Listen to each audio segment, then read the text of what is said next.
নেপালের রাজধানী কাঠমান্ডুতে জারি করা কারফিউ অগ্রাহ্য করে রাস্তায় নেমেছে তরুণ প্রজন্ম, বিশেষ করে জেনারেশন জি। সরকারের বিরুদ্ধে ব্যাপক দুর্নীতির অভিযোগ, সামাজিক যোগাযোগ বন্ধের প্রতিবাদ এবং নাগরিক অধিকার খর্বের প্রতিক্রিয়ায় তারা বিক্ষোভে নেমেছে।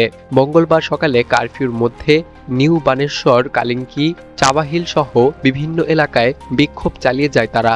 এই তরুণরা ব্যানার ছাড়াই প্রতিবাদ জানায়, যা ছিল এক ধরনের নীরব কিন্তু দৃঢ় অবস্থান। সোমবার কাঠমান্ডু এবং ইটাহারিতে দুর্নীতি বিরোধী আন্দোলনে পুলিশের গুলিতে নিহত হয়েছেন কমপক্ষে ১৯ জন।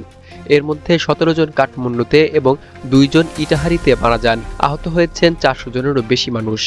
এদের অনেকেই এখনো হাসপাতালে চিকিৎসাধীন। আহতদের অধিকাংশই তরুণ, যারা নিরাপদে প্রতিবাদ করার অধিকার প্রয়োগ করতে চেয়েছিল। এই মর্মান্তিক ঘটনার পর থেকেই পরিস্থিতি আরো ভয়াবহ রূপ ধারণ করেছে। রাজধানী কাঠমান্ডু, ললিতপুর এবং ভক্তপুর জেলায় কঠোর কারফিউ জারি করা হয়েছে। কাঠমান্ডুতে সকাল ৮টা ৩০ থেকে অনির্দিষ্ট কালের জন্য রিং রোডের ভেতরের সব এলাকায় চলাফেরা এবং জামায়াত নিষিদ্ধ করা হয়েছে। ললিতপুরে সকাল ৯টা থেকে রাত ১২টা পর্যন্ত এবং ভক্তপুরের বিভিন্ন পৌর এলাকায় একই ধরনের নিষেধাজ্ঞা কার্যকর রয়েছে। স্থানীয় প্রশাসন আইন ১৯৭১ এর ধারা ৬-৩ অনুযায়ী সব ধরনের জনসমাগম, মিছিল, সমাবেশ এবং অবস্থান কর্মসূচি নিষিদ্ধ করা হয়েছে। চন্দনী গাহাপুরে মঙ্গলবার আবারও বিক্ষোভকারীদের সঙ্গে পুলিশের সংঘর্ষ হয়েছে।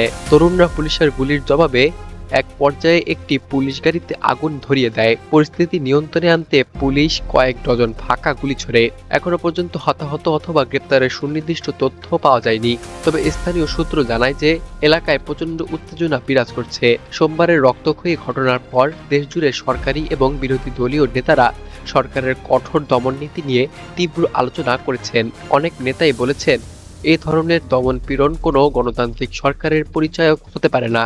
বিরোধীরা এটিকে রাষ্ট্রীয় সন্ত্রাস বলেও আখ্যা দিয়েছেন এবং সংসদে সরকারের জবাবদিহিতা দাবি করেছেন। বিক্ষোভ ছড়িয়ে পড়ার পর সামাজিক যোগাযোগ মাধ্যমে নিষেধাজ্ঞা জারি করা হয়েছিল নেপাল সরকারের পক্ষ থেকে। তবে এতে পরিস্থিতি আরো জটিল হয়ে ওঠে এবং সরকারের সমালোচনা আরো বেড়ে যায়। অবশেষে ব্যাপক চাপের মুখে সরকার এই নিষেধাজ্ঞা তুলে নেয়।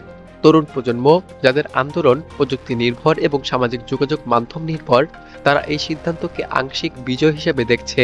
বর্তমান পরিস্থিতি দেখে অনেকেই প্রশ্ন করছেন, ফের কি বিপ্লবের পথে হাঁটছে নেপাল? তরুণ প্রজন্মের নেতৃত্বে শুরু হওয়া এই গণ আন্দোলন শুধু দুর্নীতির বিরুদ্ধে নয়, এটি একটি মূল্যবোধের লড়াই, গণতন্ত্র, স্বাধীনতা এবং সামাজিক ন্যায়ের জন্য।